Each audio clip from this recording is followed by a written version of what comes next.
In this video, I want to give you what I consider to be the most important first step in transcription. Transcription being the process of learning any kind of music. Transcription is the bridge between listening and performing, whether it's your favorite bass line, your favorite Beatles song, your favorite Miles Davis solo, whatever the music is that you want to learn. I think the label transcription probably applies to your situation. And I want to start out right away with pitch recognition. Now, you don't have to have perfect pitch by any means. I certainly don't. But what I have been able to develop over the years is pretty good relative pitch. And I want to give you some specific tools I've used for over 3 decades to identify intervals. When you hear something on a recording or something live or something that somebody else played in the band, I want you to be able to instantly recognize that that interval right there is a minor second or a half step. And this interval is a perfect fourth. Our goal here is for instant recognition of what any of those intervals are, to be able to react to them or write them down if we're transcribing them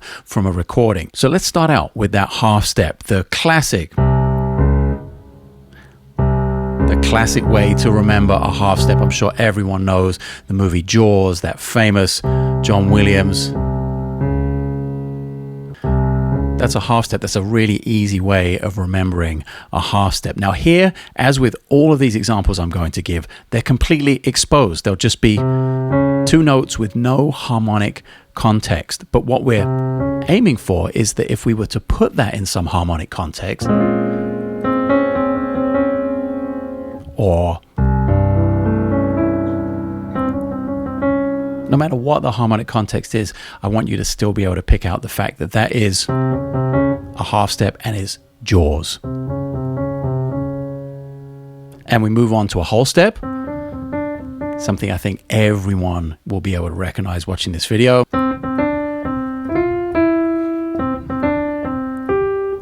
It's the opening of Happy Birthday. It's the first 2 notes of Happy Birthday. That's the sound of a whole step. Again, completely out of context with just 2 notes, or putting it in.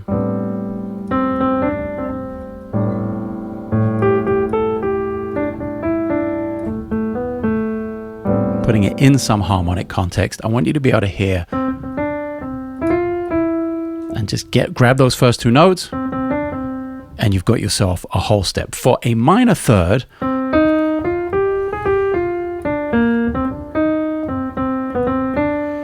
I use the tune Greensleeves, this old traditional tune, and the very first 2 notes of that, the opening 2 notes, are a minor third. So I know that's going to be a little bit out of date for some people, but it's actually a really nice tune. It's a good one to know. And if you can really hear that in your head, just even the first few notes, you're going to be accessing a minor third right away. A major third I use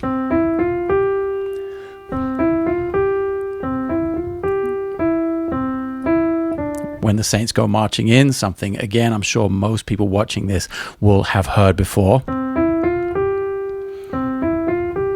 And I'll give you a little insight as to why I'm even thinking about this right now. Something that I started doing when I was in my teens, something I was very fortunate to be shown by a local music teacher at the time.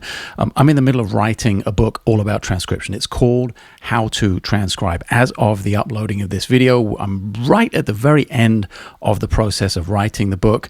I'm developing these ideas to have an arc to really give you a foot in the door of being able to listen, being able to transcribe, and then being able to connect that to your instrument, whatever that might be. The book is available for pre-order now. It's linked below in the description of the video. If the book's already out, then it's already out. You're seeing this way in the future. Check it out. This could be your foot in the door, like I said, of being able to listen to music and play what you hear. That's the ultimate goal here. That's why I have these almost game-like associations for intervals and songs that go with them. And as we progress up the major scale here, we're going to go to perfect fourth.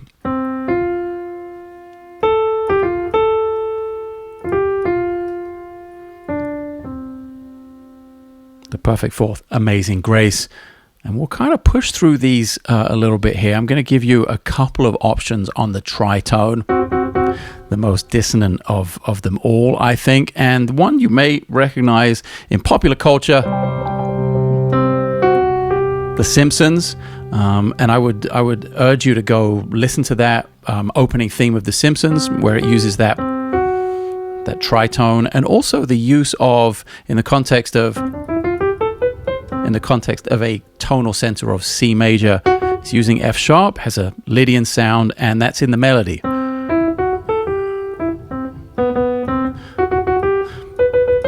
We move to the perfect fifth.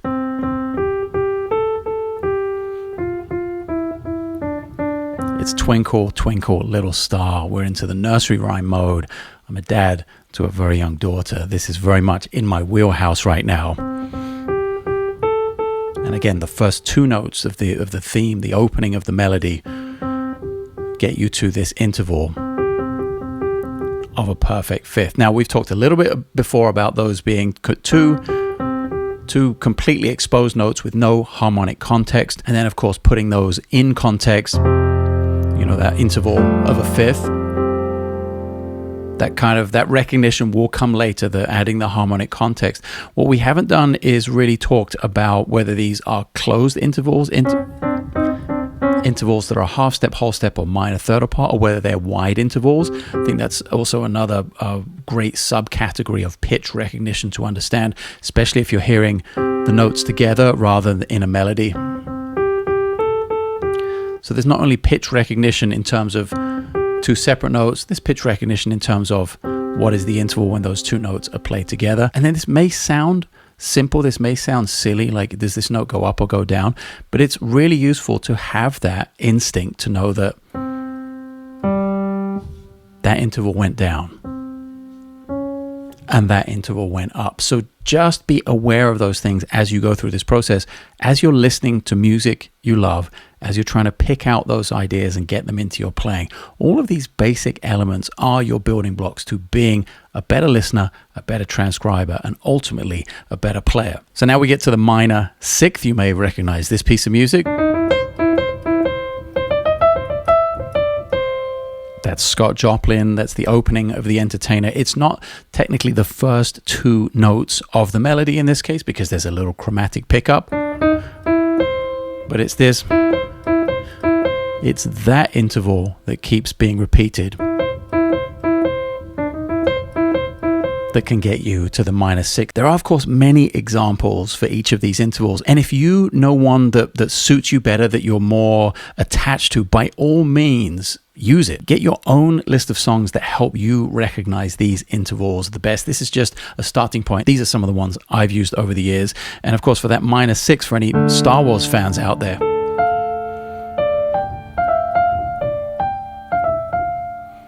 that's Across the Stars. That's from Attack of the Clones, I think, the love theme. Just one example of many other ways to get to the same interval of a minor sixth. And going up to the major sixth, you could also use a Star Wars reference, Princess Leia's theme. Something along those lines. A much older reference that I was taught when I was a kid was My Bonnie Lies Over the Ocean.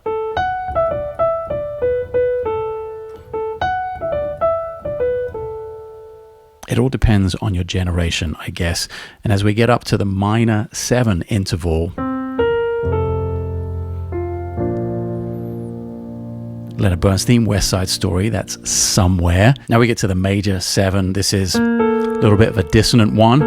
And I use Norah Jones. Don't know why. Multi-platinum, multi-Grammy winning album.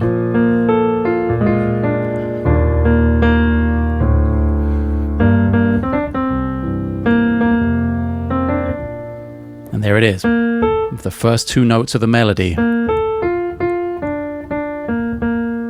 Really easy way to remember that. And then, of course, the octave. Something I've used for so many years. Somewhere Over the Rainbow.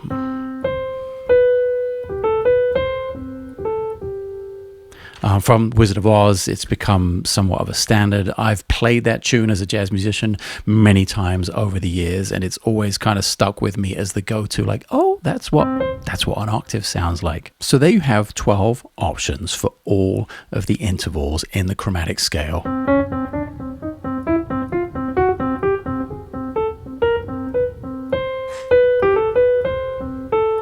and a couple of alternates as well with our Star Wars themed references. And that's already a lot to work on. That's really, really simple stuff, but fundamentally so important to the process of transcription, to the process of bridging that gap between listening and playing. And make sure you come back to the channel soon. We'll talk more about intervals when they're played together. We'll talk more about how intervals sound, what kind of emotions they evoke.